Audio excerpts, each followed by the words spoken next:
Fannie Mae, Freddie place large bids for mortgage-backed securities. What does that mean for you, and how should you be investing, and why is communication so important for executive leadership? Enjoy.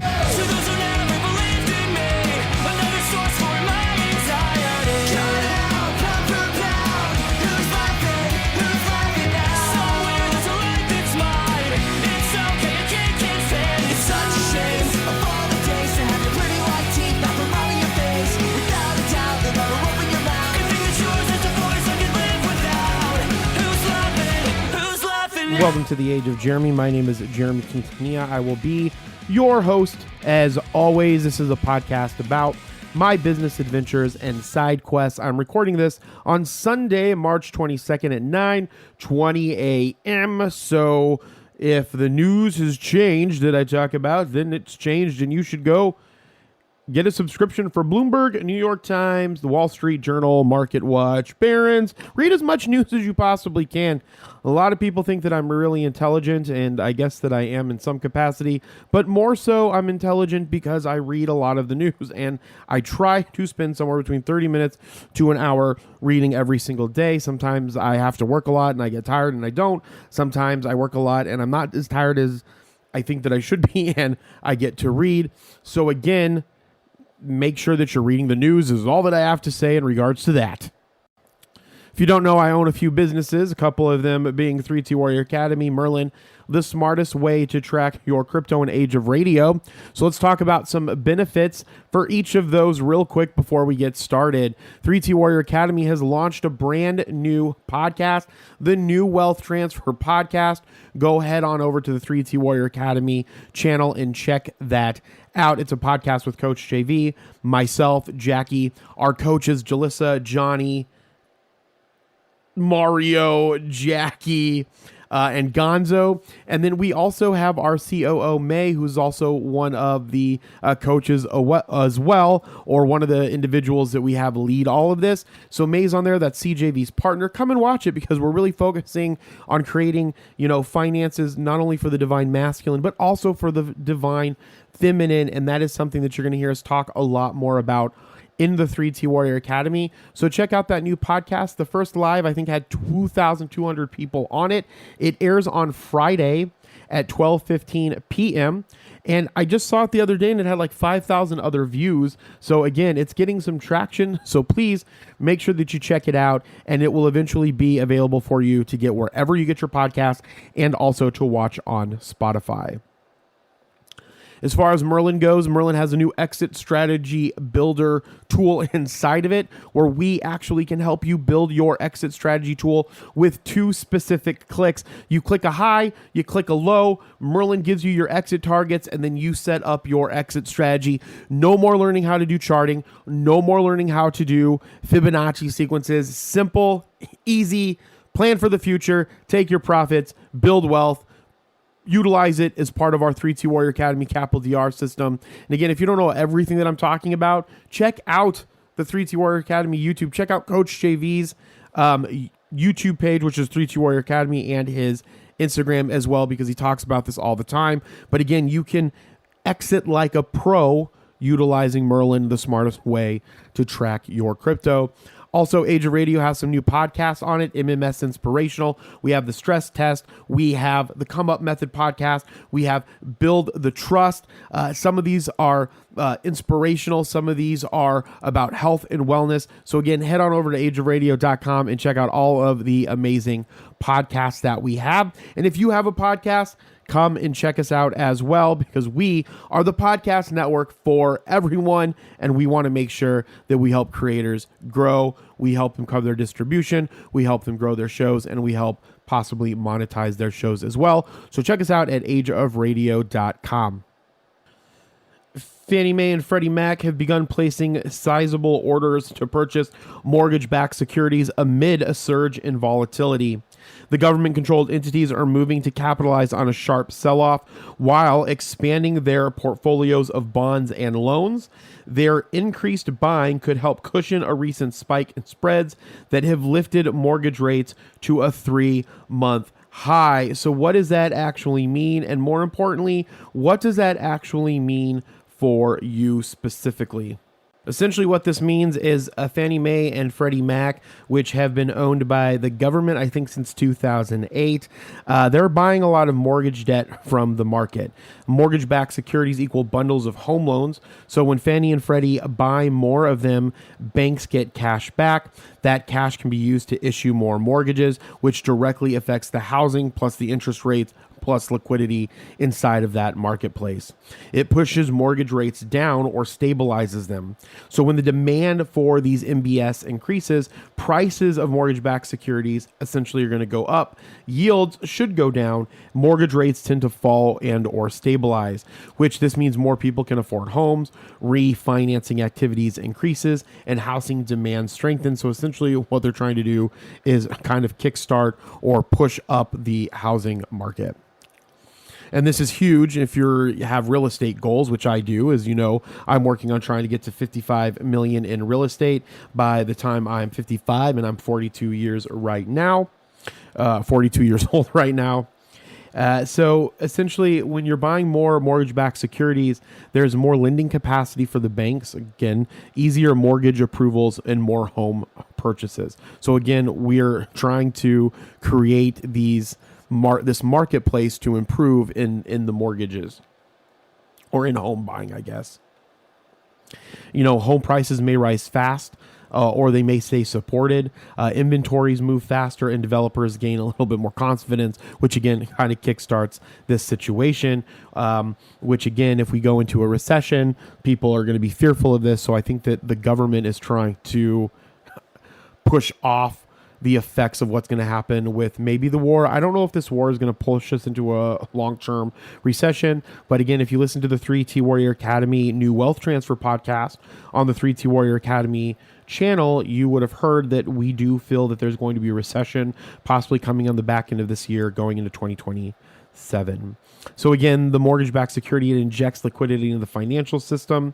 And we can think of this like a mini version of quantitative easing in some instances. And banks sell loans, they receive the cash, this cash circulates, lending, investing, and hiring increases, so more economic activity, stronger credit marks. But it can mask an underlying weakness. So again, this kind of intervention only happens when mortgage demand is weakening, when rates are too high, these are both things that exist inside of our current economy, and housing affordability is breaking. So this could signal, as I'm saying, that we're going to go into the latter half of this year into a recession.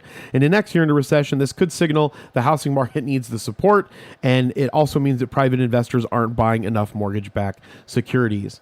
Okay, and it distorts kind of the truth of a marketplace, which again, as I mentioned on the podcast on Friday, is that one thing that we do very well as Americans is we distort what's actually happening in the world so that we can push it forward, or our optimism is so high and so good that we can create these really large freaking bubbles. And so the long-term risks of this is there's a mispriced in the housing risk. More people in the longer term are not going to be able to afford houses. There's going to be asset bubbles, and then there's going to be a lot of delayed corrections. So again, there's some short-term bullish effects. So lower mortgage rates, stronger housing demand, increased lending, economic support. Long-term potential risk, artificially supported housing prices, which is 100% in my opinion going to happen, increased systemic risk, and dependence on intervention. So in the short and midterm, you would want to lean into housing. So home builders of public stocks, real estate in growth markets, essentially Phoenix, Texas, Florida. I also think we're going to get a boost in Georgia. There's going to be a boost in Tennessee.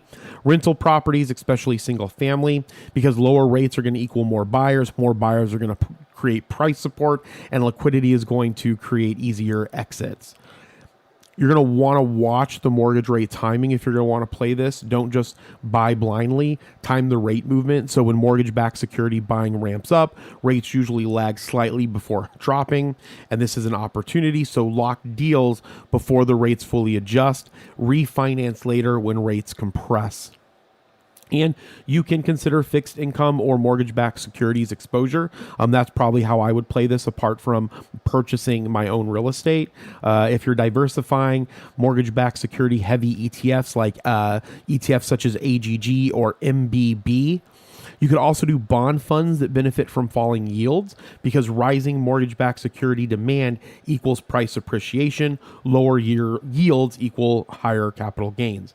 Okay, so those are two ways that you could possibly play it. But you might want to also think about commercial real estate, but be selective with it. So a lot of this is based off of residential focus, so not broad commercial real estate. So be cautious with offices, over leverage multifamily and weak markets. And again, focus this more on residential rentals and build to rent communities. And then again, don't get caught up. You got to stay emotionless when it comes to these marketplaces. If you get caught up in the money that you could possibly make in the short to midterm, you will not pay attention to any of the warning signals. So the government stepping in is usually something means that it's fragile. So that's why these are short-term and midterm plays. All right. So there's going to be a weak mortgage demand in the future. There's probably going to be affordability crisis, and private capital could probably pull back. So these are some things that you could do. You could also do what's called the kind of like a barbell strategy. This is how most high-level investors play something like this.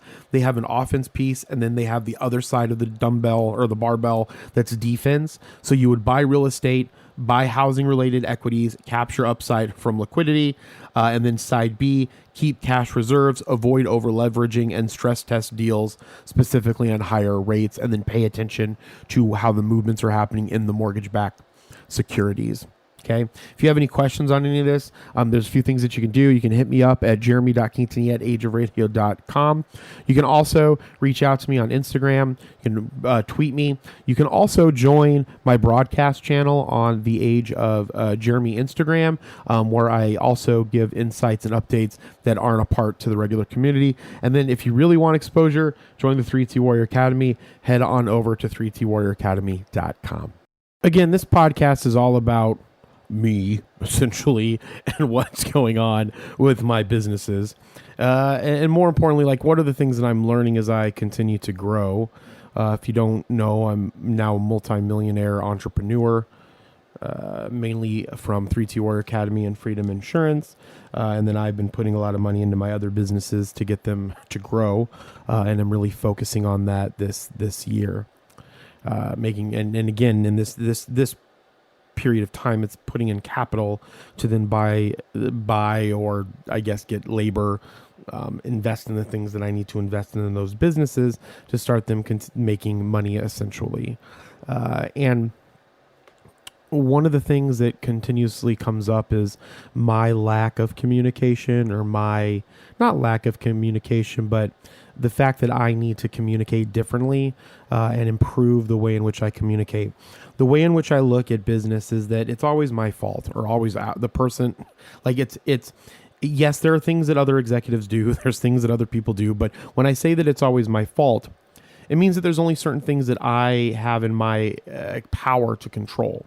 And because of that, I can't make someone else specifically change. So I'll just take the onus on the things that need to happen, and then I'll change and do the things better myself. And then that should put us in the right direction. Because really, the silent killer of most businesses is, a lot of the lack of miscommunication. And that can come from lots of things. Executive communication isn't really about meetings, and communication isn't about meetings. It's about alignment. It's about clarity. And one of the things that I'm learning, it's also one of the things that communication helps with, is the speed of execution. So when executives, specifically in this case, communicate effectively, the strategy is going to move faster. The teams are going to execute with much more confidence, and risk is managed proactively. And I've seen this directly because the confidence thing, 100%, when there's miscommunication, people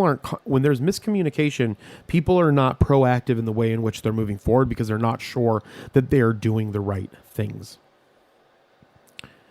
And so when there's a real cost of this misalignment, and this is one of the things that I think happens a lot in my businesses, because again, miscommunication at the top, it's not like this real dramatic thing like everybody's yelling at each other, miscommunication.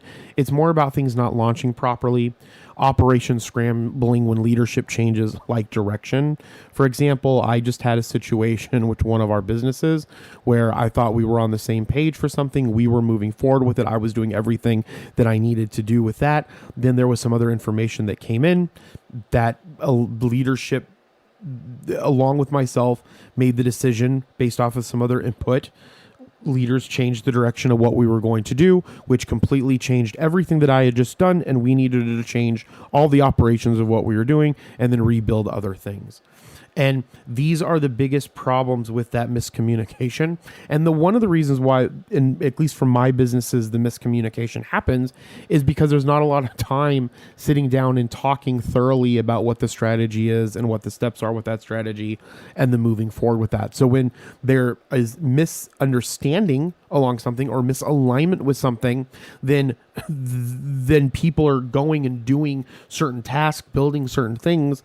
But then when that alignment's not there, then it changes, and all of that was a waste of time. And then we have to go and rebuild something completely freaking different, where if everybody was on the same page, that wouldn't happen.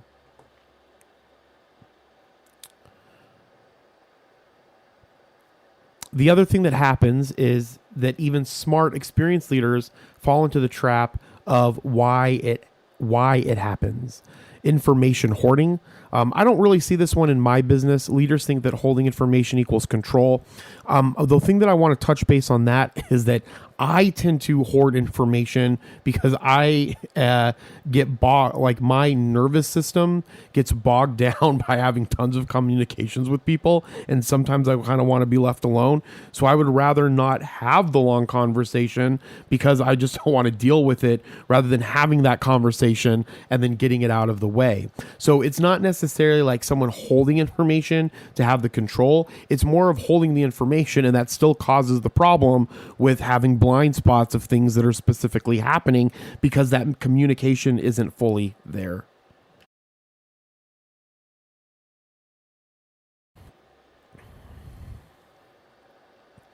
Then there's also this lack of structured communication. This is why miscommunication happens. There's no cadence, there's no clarity, and then there's also conflicting priorities.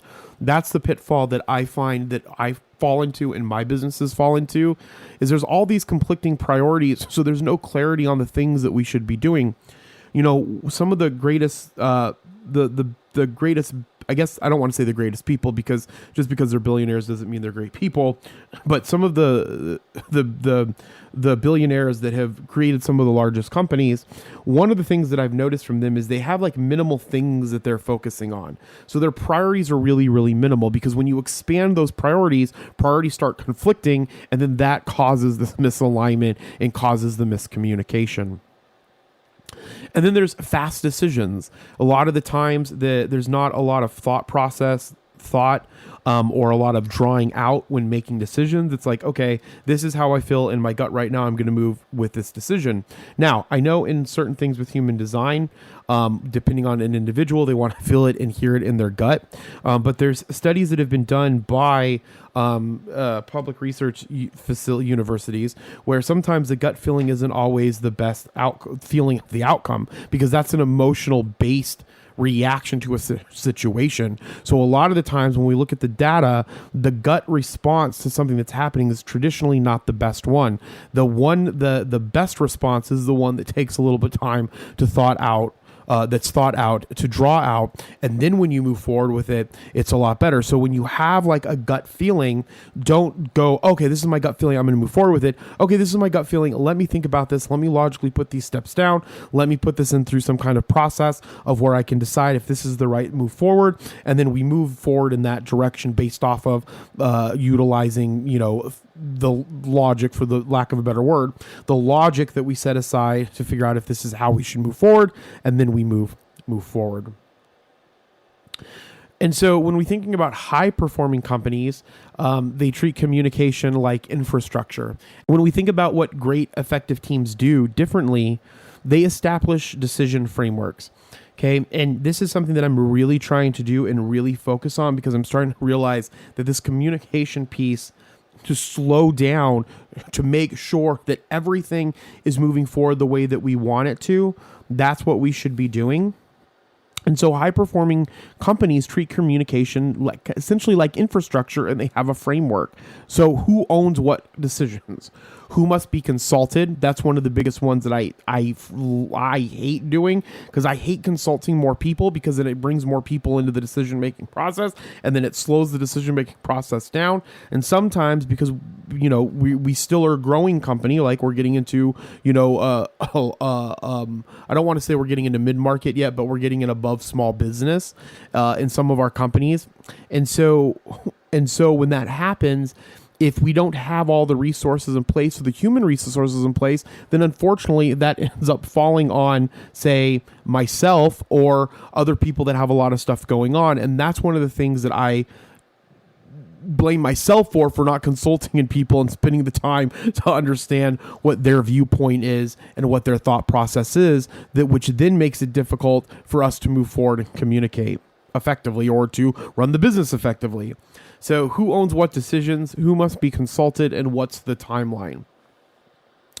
The other thing that we try to do, that we do poorly, in my opinion, is we try to create a weekly executive sync. And it's not for lack of people trying to do it well. It's for, again, the amount of work that we have and the amount of things that we need to go over. It's difficult if you don't have the ability to sync and discuss all of the things that you need to discuss, especially as it relates to decisions. So when you don't have that laid out, and you can't look at the decisions and what needs to be made now as opposed to what can wait, then you don't get into an alignment and you don't get things moving in the right direction.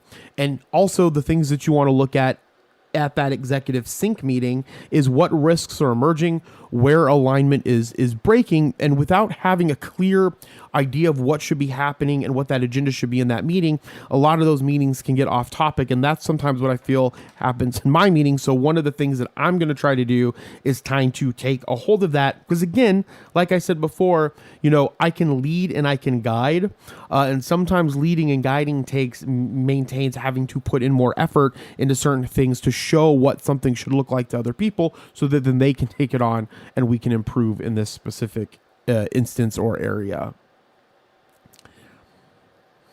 The other thing that we have a problem with is numbers. And so one of the situations with one of our businesses, that happened where we made operational change after we had put some work in to do something a specific way. Changing it is fine. I'm fine with the actual change of what we're doing and trying this other method out. But if we don't have what we're going to look at to measure the success or what those numbers look like, then we're not operating from a single source of truth. So what ends up happening is I have specific numbers, someone else might have specific numbers, and unless the two people get on the same page of what those numbers look like, then everybody's looking at different truths from a different lens and a different perspective. And that's one of the biggest problems that I've seen in all of my businesses, is that where there's not one person that's managing the KPIs and the push out of those KPIs, and it's not on a regular basis. And when you can't see what the truth actually looks like from the data, it's very difficult to make the proper decisions, and then the miscommunication throws you out of alignment from that. And then the other thing is, when this we do really, really well. One thing that teams do very, like successful communication or successful executive teams do very well, is they encourage constructive conflict.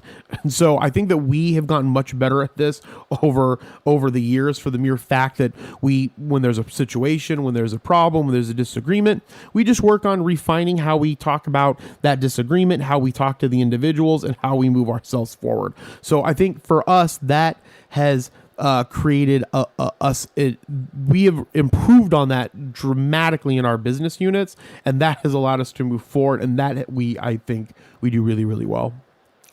The other thing that we really suck at is writing everything down. One thing that I recommend for everyone out there is get a Loom account. Loom is really cool because, I think you have Zoom AI now when you can record it with Zoom AI. The reason why I like Loom is because I invite Loom to my meeting. It records the entire meeting, and then it creates AI notes and action items and everything utilizing AI inside of Loom from Atlassian. So head on over to loom.com. I'm not sponsored by them. Check that out. It's a product that I love because it allows us to document everything so that we can look to see what we decided on, what we wanted to go with, and then we can really look at that as a way to prevent confusion, to prevent reversals, and then we can look at that to make sure that the things that we're saying are the things that we actually mean. because sometimes occasionally there are things that are misunderstood when we're talking in business or when we're communicating with people, and having a clear note-taking path or meeting notes where you can reference that to be like, okay, well, that's what I said, but I apologize. This is more of what I meant, or, I don't remember saying that. And then you can look back and say, well, you did say it and you said it right here. So is that still what you mean? Or do we want to change this?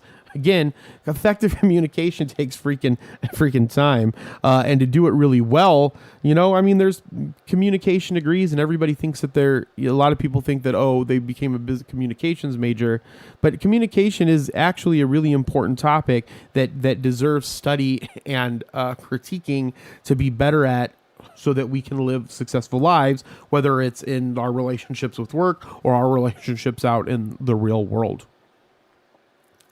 And so when executive communication is good, you can have deals close faster.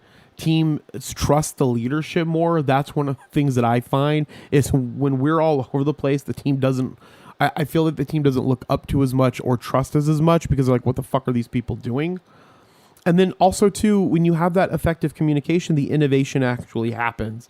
And again, for me personally, I'm talking this out on the podcast so you can see what I'm dealing with. And again, for me, and it might be for you, is I get so drained from all the stuff that's happening on the day-to-day that unfortunately I'm not able to do what needs to be done as it relates to having more and more communication. So one of the things that I did was I specifically blocked off a specific day so that I didn't have to have meetings with clients or customers or most of the team, and I can just focus on the things that need to be done, like building my team. So the way that I have things structured is Mondays, I have all my main meetings for the week. Tuesdays, I either have some small meetings in the morning, and then I take client and customer meetings and do some work in the afternoon. Wednesdays the same way, except those customer meetings are in the morning, and then take some Merlin meetings in the night. Thursday's completely blocked off, and then Friday morning is any other high level meetings are blocked off for work, and then podcasting in the afternoon, which really does continue to help. And then I, for the most part, work on Saturday mornings, and then I try to record this podcast on Sundays, but this might be also moving to maybe in the afternoon on Thursdays, because there's time that I can allot for that, where I also do interviews with guests, and I can make sure that I'm getting more podcasting in, because again, I really love podcasting and I love talking and sharing all of this. So if you're building something, whether it's a startup, whether it's a media company, or you're already, very successful and wealthy, one thing I'd encourage you to ask yourself, are your leaders aligned, or are they busy? Because, sometimes there's a difference between those two. And you need to make sure that you are setting effective goals as it relates to tightening up your communication and continuing to move your business and life forward. And as I always say, be thankful, grateful, and kind. And we'll talk with you next time. Bye. Tell me, how does it feel? Tell me, how does it feel? I see the meaning of life in your eyes. It's like swimming in the ocean at night. And when I'm with you, it's like I'm on fire. Nothing is real outside myself and your smile lines. Bring me down with sweet soft sound. My name, the way it sparkles when it leaves your mouth. Fill my soul with you.